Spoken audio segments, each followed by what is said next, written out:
I am from chaos and confusion. I am from my father's lap, crawling down after he's passed out. I am from a pony bottle of Miller Genuine Draft. I am from a closet where I hide from my father. I am from a bathroom, watching the blood from the needle shoot to the ceiling. I am from a highway to hell on an early Saturday morning. I am from dark alleys and early days. I am from my kids crawling out of my lap after I nodded out. I am from the smell of alcohol on many men. I am from addiction. I am from scorched hamburger helper that my babies had to eat. I am from a life of one to a life of many. I am from total bleakness to pure light. I am from dying to recovering. I am from anger to forgiveness. I am from being nothing to being everything. I am from bondage to freedom. And then Jesus said, "My God, forgive them, for they know not what they do." I cringe when I hear the word forgiveness. I cringe and I brace myself for what is to follow, for I have seen that word used far more often to wound than to heal, to enslave than to liberate, to suppress truth than to speak it out loud. There is a trap in the simplicity of the gospel reading we just heard. Jesus, naked before the crowd and nailed to the cross in agony and humiliation, says of his tormentors who will soon be his murderers, "My God, forgive them, for they know not what they do." Taken by itself, it is a snapshot and a soundbite that tells us nothing of the journey that Jesus took to arrive at those words, or the journey that the community of Matthew and Luke and Mark has taken to realize they needed to be included in this story. "My God, forgive them," Jesus says. Perhaps we read it with the words rolling off his tongue from the cross like he is a cop just tearing up a parking ticket. Or perhaps we read it like the act of a superhero, one that could only come from someone not limited as we are by the constraints of ordinary humanity. And yet, it's Jesus who says these words. Jesus whom we are supposed to follow and emulate. And so soundbite becomes commandment, without any recognition of the weight not only of those words, but how fraught the journey is to forgiveness and beyond. I cringe when I hear the word forgiveness. I cringe and I brace myself for what is to follow. I cringe because forgiveness is too often yet one more burden placed on the victim, one more weapon used by the dominator, one more strategy to make sure the systems that oppress and wound and kill stay exactly the same. You have to forgive. You have to be like Jesus. Turn the other cheek. If you can't say anything nice, don't say anything at all. I can smack you as hard as you want, but you're a Christian. You have to be like Jesus. You have to forgive me. It is, of course, a deep perversion of the words and person of Jesus, this taming, whitewashing, and metamorphosizing of a revolutionary leader into a chaplain of empire. In their book, Radical Reconciliation, Beyond Political Pietism and Christian Quietism, South African theologians Curtis de Young and Alan Bosak write, sometime after yesterday and before today, Jesus' life story was co-opted, reconfigured, and reissued.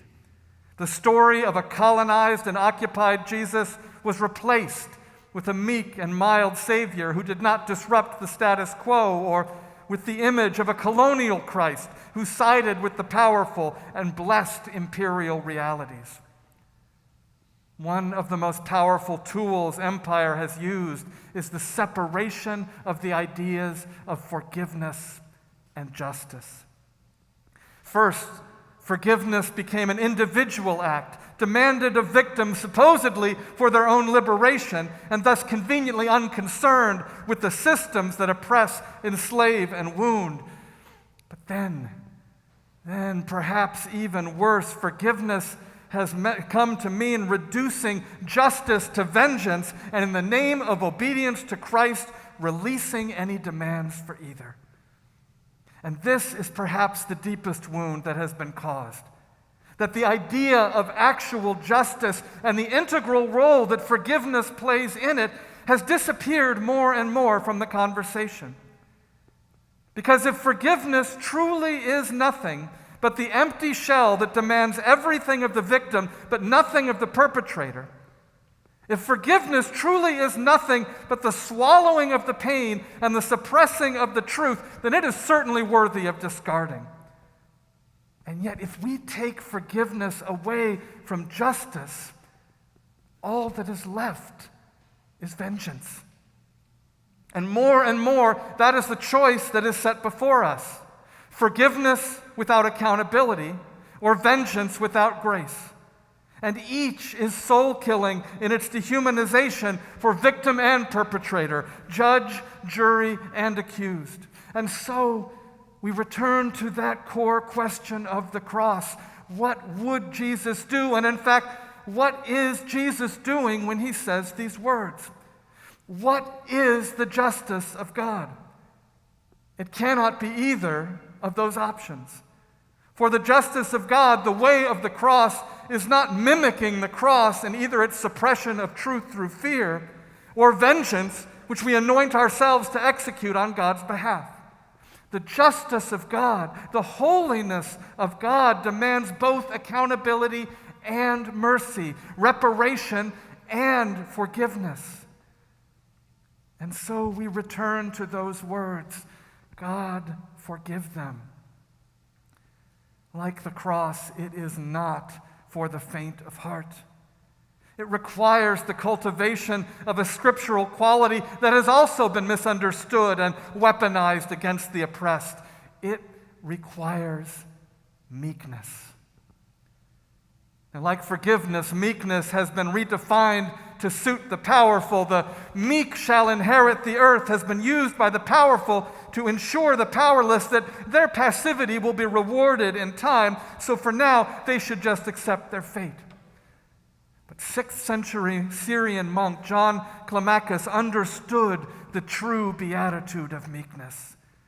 Far from meekness being the emulation of a doormat, John writes, meekness is an unchangeable state of mind which remains the same in honor and dishonor. Meekness consists in praying calmly and sincerely for a troublesome neighbor. And finally, meekness is a rock overlooking the sea of irritability, which breaks all the waves that dash against it, yet remains completely unmoved. Meekness is what we must allow God to cultivate in us if we are to embrace the life of freedom that comes through forgiveness. It is not weak resignation or emulation of the evils we deplore. It is claiming our stories and our wounds, lamenting and wailing, demanding the restorative justice that comes from reparation and amendment of life. It is forsaking the small yet seductive power of victim for the greater and more lasting power of survivor. It is over time becoming that rock of love which breaks all the waves that dash against it, yet remains completely unmoved. The struggle is real. It has real names and faces and wounds. We see them all around us. We see them in the mirror. The poem I opened with this afternoon was written by the 2008 combined poetry class of Thistle Farms. From women who were moving from victim to survivor, survivor of childhood rape and sexual abuse, survivor of prostitution, violence, and drug abuse. The language of I come from was the stories of their lives. Forgiveness for them was not a throwaway line, nor was it something they mumbled when demanded of them by their rapists, abusers, or the so-called justice system that ingested and spat them out over and over and over again. Forgiveness required them not to suppress the truth, but to speak it, to cry it, even to scream it. Forgiveness for them is a journey of recognizing that part of reclaiming their own blessed humanity was refusing to dehumanize even those people and systems who had been so inhumane to them. The struggle is real. It has real names and real faces and real wounds and real consequences. Bosak writes of the time a decade ago when South Africans were struggling with horrific events that happened in a small South African town of Motomole. Mr. Johan Kotze, estranged husband of Mrs. Ina Bonnet, forced 3 laborers at gunpoint to gang rape and brutally mutilate her. He then tied her up and forced her to listen while her son Conrad begged for his life. Then he shot the boy 3 times, including a fatal shot to the head. The media took to calling Kotze the monster from Motomole. The public wanted him condemned and destroyed. In the midst of the media frenzy and public outrage, Desmond Tutu stepped into the breach. In a letter to the press, Tutu called upon the media to stop calling Kotze a monster. "These are dastardly deeds," he wrote, "barbaric and monstrous in extent, and we are quite right to condemn them roundly, unequivocally. What is disturbing, however, is when our outrage leads us to dub the perpetrator the monster from Motomole, as the media has been doing.